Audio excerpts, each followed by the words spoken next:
안녕하십니까. 발송배정기술사 이덕길입니다. 129회 3, 4교시 리뷰를 시작하겠습니다. 자, 이번 3, 4교시는 기본 수업뿐만 아니라 여태껏 나왔던 기출문제에서 많이 나왔던 것 같습니다. 우선 3교시를 보자마자 고를 수 있는 게 요거 자주 나오는 거, 그리고 요거는 당연히 외워야 되는 거, 그리고 이행전압도 나왔던 거고요.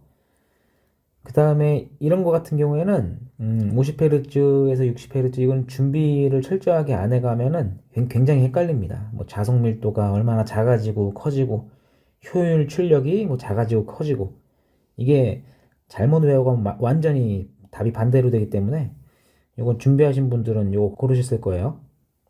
그리고 요거는 이거는 93회에 나왔던 거 그대로 그때 93회에는 요게 3, 4, 5kV로 나왔었어요. 근데 문제 뉘앙스는 똑같습니다. 그래서 무난하게 4개는 고를 수 있었을 거예요. 기출 빈도 높은 순서대로 공부하신 분들은 무리 없이 4개를 고르셨을 겁니다. 배정 계획 같은 경우에는 이거는 한전 설계 기준이기 때문에 뭐 쉽게 접할 수 있는 건 아니었고요. 그래도 우리가 수용률, 부등률, 뭐 부하율 같은 거 해가지고 충분히 쓸 수는 있는데 그 기준에 맞게 못 쓰면 점수가 잘 안 나오기 때문에 뭐 웬만하면 한전 배전 직군 아니시면은 안 건드리는 게 낫죠. 자, 그래서 3교시는 4개 고를 수 있겠고요. 그 다음에 4교시 같은 경우에도 이것도 아주 반가운 문제들이 보자마자 이렇게 2개. 이게 단골 문제죠. 그 전력계통공학 주파수 유효진력 제어에서 나오는 단골 문제입니다. 이렇게 2개고, 그 다음에 이것도 맨날 나오는 거죠. 접지설계 IEEE 스탠다드 80 그렇게 3개 고를 수 있고, 그리고 이거 같은 경우에는 한국형 아리백은 뭐 신재생 이슈에 대한 사항이니까 이건 뭐 암기죠, 암기. 우리 기본서가 아니고.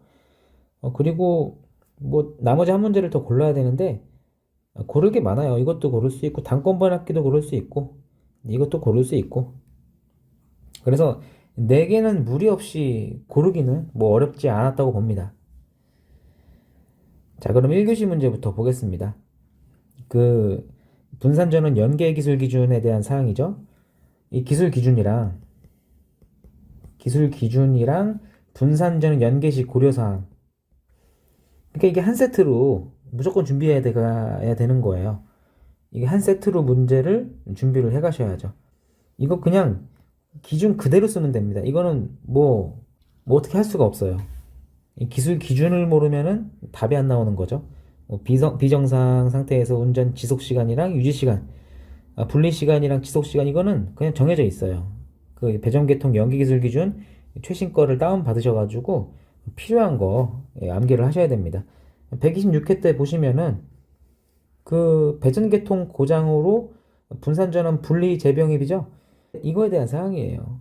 그리고 121회 때도 뭐 그 순시 전압 강화에 대해서 계통 유지 성능이라든가, 그리고 여기 122회에서도 비정상 주파수 발생 시 그 분리 시간, 그러니까 여기도 분리 시간 물어봤죠. 그래서 이거는 뭐 응용도 아니고요. 그냥 그대로 나온 겁니다. 그냥 그대로 쓰셨으면은 뭐 무리 없이 점수를 받을 수 있는 문제였죠. 자, 그 다음에 2번째 문제. 이행전압 같은 경우에는 보시면은 이렇게 5번이 여태껏 나왔죠. 근데 이행전압에 대해서 설명하세요 이렇게 나온 게 아니고 최근 2번에는 뭐 한 상이 제대로 각 상이 동시에 투입이 안 됐을 때 뭐 그렇게 물어보죠. 근데 우리 이행전압이 이렇게 단독으로 나오지만은 그 전력계통 이상전압 종류 같은 거, 이상전압 종류 많죠. 뭐 무부하 개방 시 투입 시, 그리고 소전류, 유도성 소전류 차단 시라든가, 아니면은 거기서 하나가 이행전압이죠. 그리고 지속성 이상전압에 대해서도 있고, 그 이상전압 종류 우리가 준비를 하잖아요. 이상전압 종류라든가 그 방지 대책이라든가, 그 중에 또 이행전압도 준비를 해야 되는 거기 때문에 이행전압은 많이 준비하셨을 거예요. 근데 2번째 거가 문제죠. 2번째 목차가 이행 전압을 설명하는 거는 뭐 전자이행, 정전이행 같은 거는 뭐 대부분 다 쓰셨을 거고. 근데 이행 전압 시 절연 파괴가 될 수 있는 전압. 이건 우리가 어디서 준비하냐면은 거기서 준비하죠. 빌값. 그 빌값 넘으면 터지는 거죠. 그 빌값을 정해놓고 그리고 피레기의 제한 전압이랑 빌값이랑 연동해가지고 그거 넘으면 변압기가 터지는 거 아닙니까? 그래서 자세한 수식으로는 못하겠지만은 그 어쨌든 절연 강도 이상이 되면은 그 이행 전압 들어온 게 절연 강도 이상이 되면 터진다는 그런 뉘앙스로 적어주면은 뭐 무리가 없었을 것 같은 그런 문제입니다. 대신 이런 건 고득점 받기는 힘들죠. 제대로 쓰는 거 아니면은. 자, 그 다음에 3번 문제입니다. 이거 같은 경우에는 한전 배전 DS 3이 뭐뭐였는데 그 설계 기준입니다. 설계 기준. 한국전력공사 내부의 그 설계 기준이에요. 그래서 우리가 일반인이 그렇게 볼 수가 없죠. 솔직히. 이게 공개된 자료인지는 모르겠어요. 수험생들은 대부분 갖고는 계시는데 이게 공개 자료인지는 제가 모르겠네요. 어쨌든 한국전력공사 내부 사규 그 설계 자료이기 때문에 거기에 있는 내용입니다. 근데 우리가 만약에 모른다, 이거를 본 적이 없잖아요, 만약에. 그러면 어떻게 써야 되나? 그럼 첫 번째, 두 번째, 세 번째 이걸 써야 되는데요. 변압기의 최대 수용 전력. 그거 우리 송배전공학에서 수용률이라든가 부동률, 부하율 그런 걸로 설명을 어쨌든 해주면 될 거긴 될 거예요. 그리고 두 번째 거가 변압기 적정 용량 산출 시 고려사항 그 부하의 집계부터 쫙 그 플로우 차트 있잖아요. 그 수변전 설비에서 나오는 그 변압기 선정 시 고려사항 그 뉘앙스를 써주면 되는 문제입니다. 그리고 위치 선정도 우리 송배전공학 배전에서 이번 2교시인가에서도 나왔죠. 그 분산 손실 개수. 그러니까 그 분산 손실 개수에 의해서 부하의 중심에 설치해라. 뭐 이런 뉘앙스들 있죠. 그러니까 우리가 배전 이 기술 기준을 몰라도 우리가 알고 있는 그 공학적 지식이라든가 기본서에서 준비하신 사항으로 써주시면은 이게 점수가 나와요. 그런 뉘앙스로 논리 있게 써주시면 되는 거예요. 시험장에서. 우리가 준비해서. 그 어떻게 보면은 우리가 다 알고 있는 사항이죠. 다 기본서에서 준비를 해갔던 사항이지만은 그 완전한 그 기준을 몰라서 그렇죠. 근데 우리가 기준 같은 거는 다 외울 수가 없어요. 예전에도 변압기 기계적 보호 방식 있죠.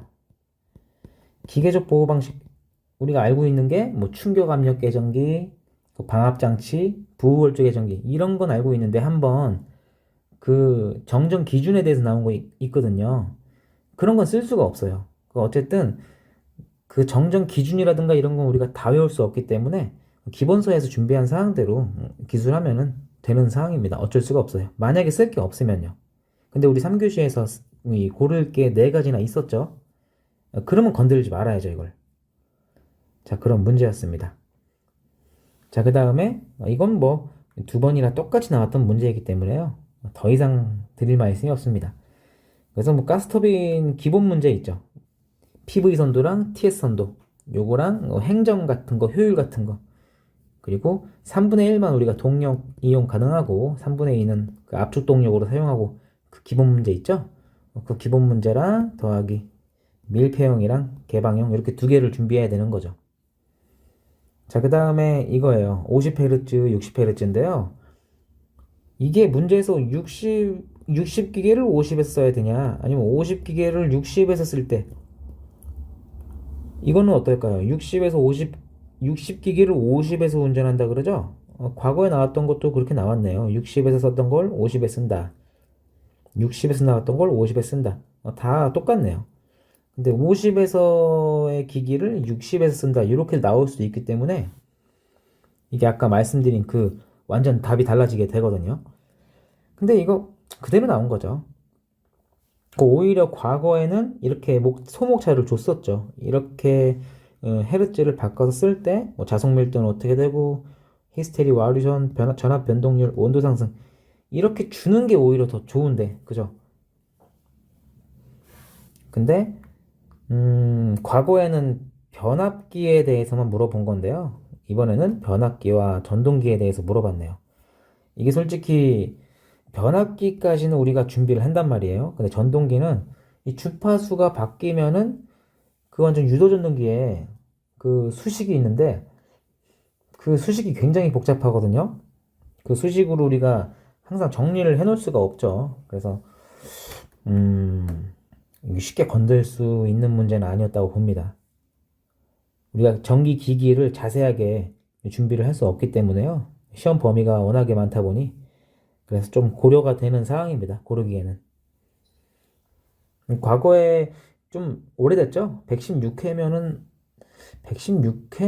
2017년 정도 될 것 같은데요. 굉장히 오래됐죠. 그래서 기본소에서 어쨌든 이렇게 반복적으로 나오는 걸 볼 수 있다. 그런 겁니다. 자, 그 다음에 3교시 6번 문제. 이겁니다. 93회 때 나왔던 거. 93회면은요, 이게 아마 12, 3년 넘었을 거예요. 근데 과거에는 3, 4, 5kV인데 이번에는 154kV죠.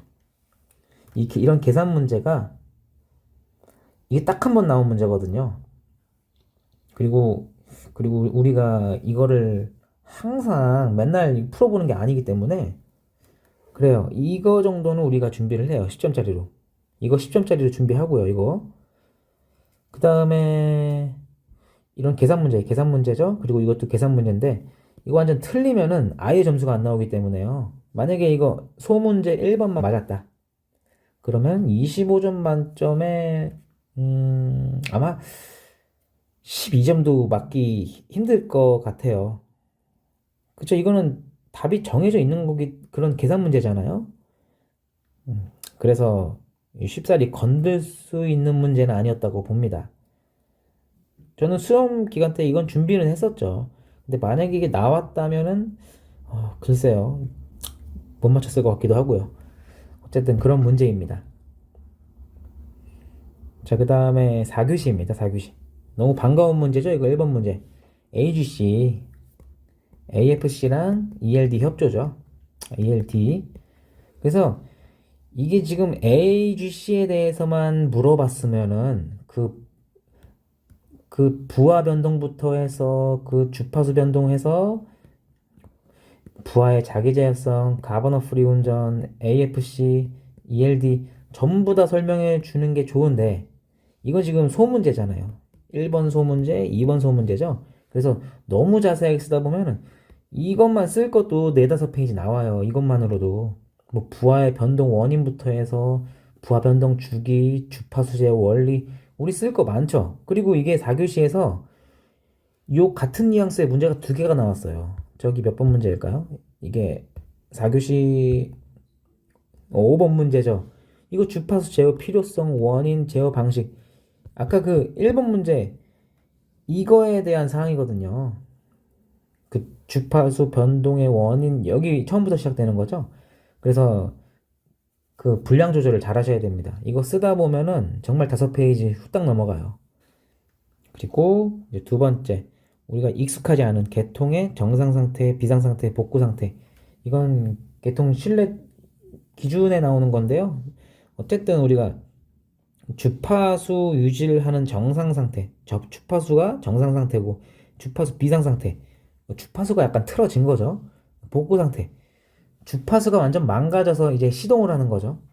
그래서 이게 이것도 정해져 있는 상황이기 때문에 쉽사리 이 기준에 맞게 못 쓰면은 좀 점수 맞기 힘들지만은 만약에 모르더라도 약간 주파수 유지를 하는 이 주파수 부하 변동이 약한 상태 그리고 비상 상태는 만약 예비력이 뭐 부족한다던가 아니면 부하 변동이 극심하던가 아니면 계통이 어떤 일부분이 붕괴가 됐다던가 이게 비상 상태죠. 주파수가 저하하고 있는 그리고 복구 상태 완전히 망가져서 이제 시동을 거는 상태.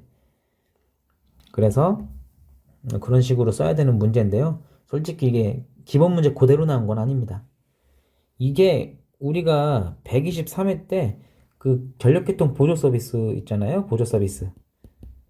그 문제를 이렇게 물어본 거예요. 전력계통 보조 서비스. 보조 서비스라는 게 주파수 제어하고 전압도 제어하고 그리고 PSS 같은 뭐 계통 안정화 장치라든가 뭐 이런 전반적인 사항인데요. 그 중에 우리 하나가 주파수 제어, 이거에 대한 사항이었습니다. 자, 그 다음에 아리백은 124회 때 이렇게 한 번 나왔죠. 근데 이렇게 한 번 나왔던 문제들이 굉장히 많아요. 한두 번 나왔던 문제들. 뭐 AMR, AMI랑 이런 것들이 있죠. 근데 이런 거를 우리가 전부 다 가져갈 수가 없어요. 솔직히 말씀드려서 다 하면 좋죠. 다 하면 좋은데 우선은 제대로 해놔야 되는 게 이 전 문제 같은 거, AGC라든가 그리고 아까 3교시 있죠. 이런 단권 변압기, 가스터빈 이런 것들. 그래서 이런 것부터 먼저 기출빈도 높은 이 기본서부터 우선 하는 거예요. 우선 첫 번째가 이 기출빈도 높고 잘 나오고 그 기본서에서 나오는 것들 먼저 해놓고 그 다음에 나중에 한 250개 그 정도 아이템 정리 넘어가면은 그때부터는 할 게 없어요, 솔직히. 그때 이제 신재생에 나왔던 이런 것들, 이런 신 이슈 같은 거, 이런 것도 너무 많이 말고 한 2, 30개 정도 준비해 가서 싹 가는 겁니다. 그런 식으로 하는 게 정답은 아니지만은 가장 효율적이고 이상적인 방법이죠. 가장 확률이 높다 이겁니다, 확률이. 자, 그래서 이런 거 나왔다 그래서 너무 나온 거를 계속 정리해 나가시면 한도 끝도 없어요. 그래서 여태껏 나왔던 거, 기본서에서 나왔던 거 위주로 준비를 잘 하시면 됩니다. 자, 그 다음에 단권 변압기. 그렇죠. 이런 거 준비해야죠. 이런 거. 결선 구조. 맨날 나왔던 거, 권선 분비. 이것도 자주 나오는 거. 특징, 장단점. 정리를 무조건 해야 되는 것들이죠. 근데 국내 응용 사례. 이게 소문제 같은 경우에 우리가 전부 다 아는 걸로는 웬만하면 안 나와요. 웬만하면은. 아까 3교시 1번 문제 있죠. 분산전원 뭐 분리 시간이라든가 그거는 이례적인 거일 거예요, 아마. 다 쓸 수 있는데 국내 응용 사례 이런 건 못 쓴단 말이에요.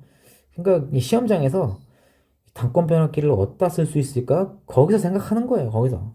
우리 뭐 슬라이닥스라든가 그리고 단권 변압기 전력계통에서 쓰는 거 그냥 쓰면 됩니다. 우리 345 변전소나 765 변전소에서 쓴다. 그렇게라도 써주면 되죠, 뭐. 뭐, 우리 대한민국 변전소에서 쓴다. 그렇게 써주면 되죠. 그래서 이거 126회, 12회, 95회 보시면은 자주 나오죠? 자, 그 다음에 이것도 이거는, 딱 준비를 해간다 보기보다는 그 전력계통 신뢰도 향상 대책 있죠, 대책. 신뢰도 향상 대책이라든가 이 문제처럼 정전사고 대책 똑같은 말이죠. 그러니까 한마디로 잘 주자야, 잘 주자. 잘 주려면 어떻게 해야 되나? 전력계통 신뢰도 향상 대책 쓰면은 발전소부터 그리고 송전솔로 그리고 변전소 있죠? 그리고 배전솔로 여기까지 우리 다 써줘야 돼요. 다 골고루. 뭐 송전솔로 신뢰도 향상 대책, 뭐 이중화, 지중화 이런 거 하나만 쓰면 안 되고 다 써야 되는데 이번 문제 같은 경우에는 딱 줬어요. 구간을. 배전계통이에요. 배전계통. 변전소도 아니고 딱 배전계통입니다. 그래서 이 배전계통에 대해서 신뢰도 향상 대책을 써야 되는 거죠. 뭐 이중화, 삼중화, 뭐 지중화 다 주고 예비예선도 두고 다른 계통사에서도 받고 뭐 그런 거 있죠. 뭐 예방 진단 잘하고요. 우리 준비하는 것들 다 갖다 쓰는 겁니다. 여기 우리가 준비하는 게 뭐 배전계통 스포트 네트워크 이것도 다 신뢰도를 올리려고 하는 거죠. 그리고 케이블 열화 진단도 열화 상태를 미리 진단해 가지고 신뢰도를 고장 나기 전에 뭐 교체하든가 뭐 그러자 이거죠. 그런 것들입니다. 그래서 이런 것도 쓰다 보면은 네다섯 페이지 금방 나와요. 줄줄줄 써줘야 됩니다. 자, 그 다음에 다섯 번째 문제죠. 기본서입니다. 기본서. 이거는 뭐 기본 중에 기본 문제라서 근데 딱딱 맞게 써줘야 돼요. 1번 보기 필요성, 2번 보기 원인, 3번 보기 방식. 그래서 왜 필요하냐? 주파수 제어가 왜 필요하냐? 부하가 변동해서 주파수가 떨어지니까. 그러니까 그 변동 원인은 뭐냐? 이렇게 논리가 이어지죠. 주파수 변동 원인은 부하가 변동하니까. 예, 그 중에서도 그 짧은 기간에 부하 변동이 원인이다. 이렇게 써놓고, 그 다음에 제어 방식 같은 경우에는 이 두 가지가 있죠. 우리 단독 계통에서는 뭘 쓰고, 그리고 연계 계통에서는 그 TBC, FFC 그 연동 운전하는 거 있죠. 그렇게 써주시면 됩니다. 단독 계통 경우는 AFC를 자세하게 써주시고, 그렇게 가는 거죠. 그래서 요것도 페이지 많이 나오죠. 오히려 두세 페이지로 쓰는 게 더 어려워요, 이게. 쓸 말이 많아가지고. 그림도 많고요. 그림도 굉장히 많아요. 뭐 이 그림 쓰고 설명하면 요것도 그냥 반 페이지가 나오죠. 이거 있지 않습니까? 자기 제어, GF, AFC, ELD. 이거 설명을 해도 반 페이지 나와요. 자, 그 다음에 4교시 6번 문제. 마지막이죠. 너무 반가운 문제입니다. 이거 제가 시험 보면서 이거를 저도 썼죠. 저도 두 번은 만나본 것 같아요. 시험 보면서. 그러니까 써보니까 이게 접지 설계 하시는 분들은 굉장히 자세하게 쓸 수 있는데 책에서 배운 것만으로든 쓸 수 있는 게 또 한계가 있겠죠. 뭐 보폭전압, 접촉전압, 그 수식이라든가 뭐 저감 방안 그 중간에 있죠. 우리 플로우 차트에서 처음에 시작해서 마지막에 12개인가 그 상세 설계 있죠. 상세 설계. 그래서 첫 번째가 현장 데이터부터 시작해서 이렇게 나가는데 여기 두 번째인가 세 번째에 우리 뭐 보폭전압, 접촉전압에 대해서 기술하는 것도 있죠. 그것만 단독으로 25점, 10점으로 나오잖아요.